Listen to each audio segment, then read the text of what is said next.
Assalamu alaikum qarindoshlar, qanday ahvolinglar? Men Amerikadan doktor Mehmetman.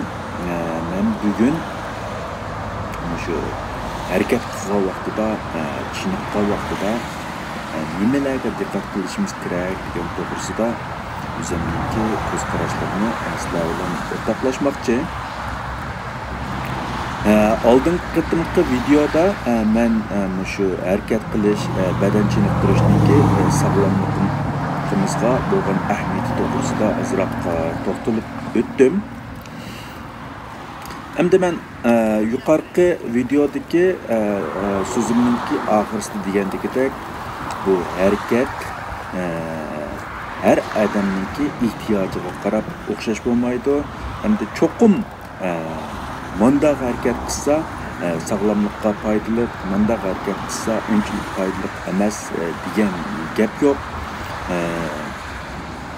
Yoshning o'xshamasligiga, biz o'zimizning qiziqishiga qarab balkim biz o'zimizga mos keladigan yoki o'zimiz yaxshi ko'rgan chiniqish usullarini, harakatlarni tanlashimiz mumkin.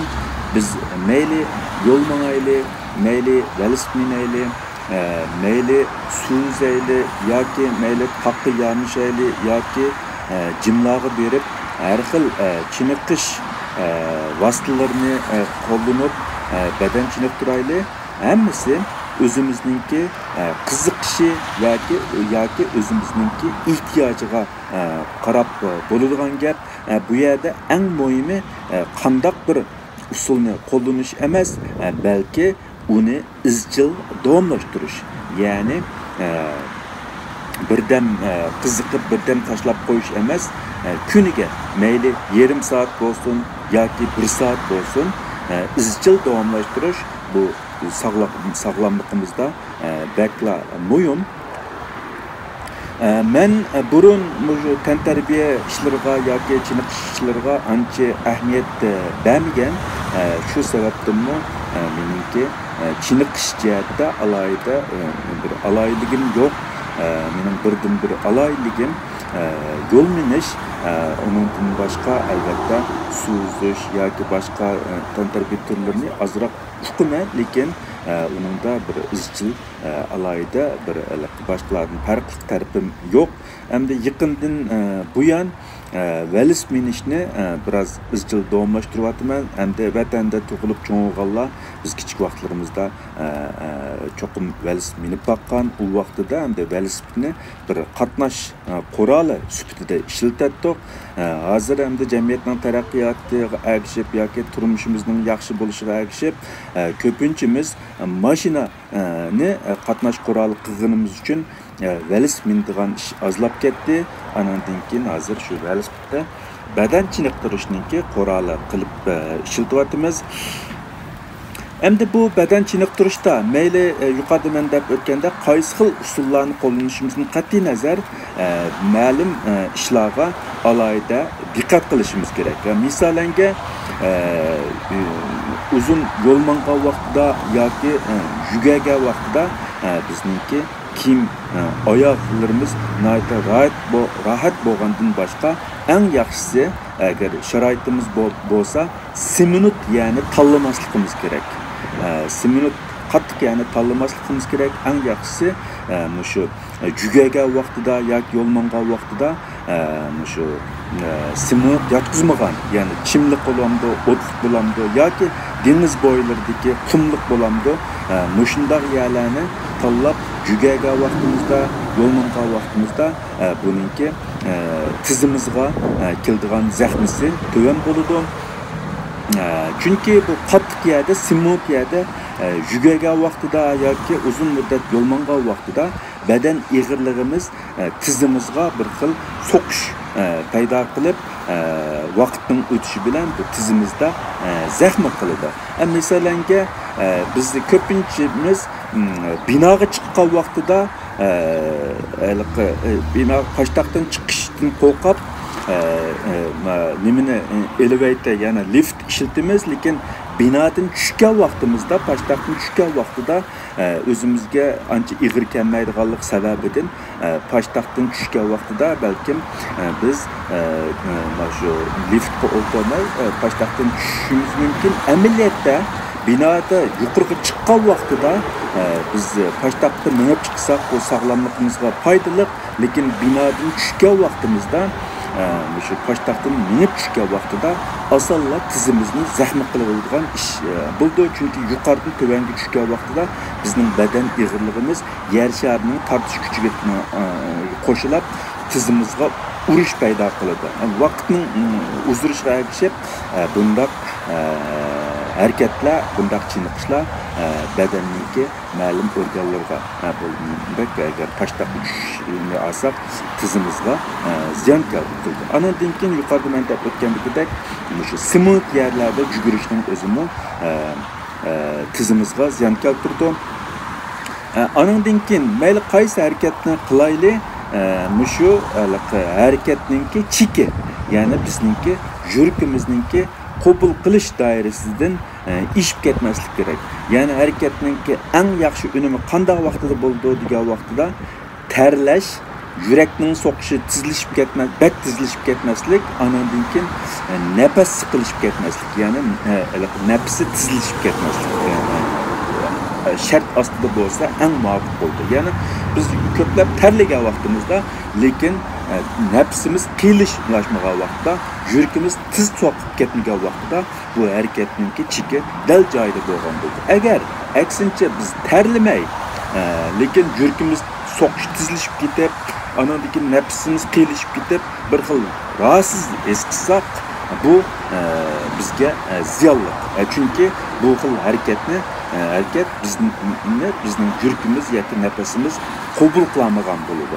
Shuningdek, bundaq ahvol ostida biz biroz orom elib, o'zimizga rahat paydo qiladigan yengil harakatlardan boshlab, bara harakatninki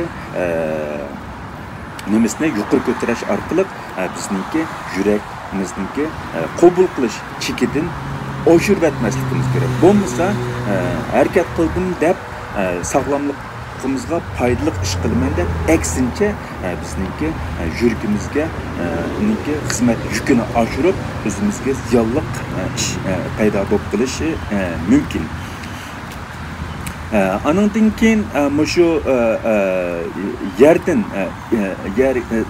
ig'ir narsalarni ko'targan vaqtimizda cho'qim shu belimizni egib shu qo'pish oldida pushtim tut manda ig'ir bir narsalarni ko'tarib qo'pishdan saqlanishimiz kerak. Chunki bundaq ahvol ostida o'ng'aylab bel muskullarini zaxm qilishimiz yoki belimizningki chim bo'lib ketishini keltirib chiqarishi mumkin. Shunga odatda manda yerdan ig'ir bir narsalarni ko'targan vaqtimizda oldi bilan manda o'ltirib, andan keyin u ig'ir narsani tutib belimizni tuz qilib yuqoriga qo'psak, u vaqtida bizningki belimizning zaxm bo'lishi, belimizning chim bo'lib ketishiningki oldini ola olamiz. Chunki ko'pincha insonlar shu yerdan bir narsa ko'tarib olgan vaqtida bo'libmi bak u narsa bak ig'ir bo'lmagan vaqtida, hatto bir varaq qog'oz olgan vaqtidami ehtiyotsizlikdan asonlar belni zaxm qilishi, belni chim qilishi mumkin. Bu asoslikda shu ingishib qo'pqan vaqtidagi harakatimizningki to'g'ri bo'lmaganligidan kelib chiqadi. Shunlashqa agarda buningda ehtiyotsizlikdan belimizni zaxm qilib qo'ysak yoki belimizni chim ketkizib buningki oqibati nihoyat ig'ir bo'lishi mumkin. Chunki bu kasalni ba'zida davolab saqaytmoqni uncha oson emas. Bu kasalninki uzrishiga ergashib uningki ta'siri ro'y jihatdan bo'lishi mumkin. Shunga men yuqorida deb o'tgandekdek qaysi xil turdagi chiniqish usullarini qanday harakat qilish muhim emas, eng muhimi o'zimizningki salomatlikka, o'zimizning yishiga, o'zimizningki badan qurilishiga, andan keyin o'zimizning yurakningki qabul qilish doirasiga mos keladigan harakatlarni tanlab izchil davomlashtirish bu salomatligimizda eng muhim Ahırda mən təkidləb ötüdüğünüm əmdi şu özümüzninki yaş qiziqiş bədən qurulmasına asasən özümüz yaxşı görgən hərəkətlərini tanlasaq, bunun bək yaşның çoğuşuğa əgişib, məsələn, ən oddi, hər qandaq joyda qıla alaydigan yol yürüyüş yoki velosiped minish yoki tağlarga chiqib sayohat qilish degandagidek tantarbiya ko'pincha kishilarga nisbatan tanarqi to'van anandan keyin hammadan qila oladigan sog'lomlikqa foydali harakatlar bo'lishi mumkin.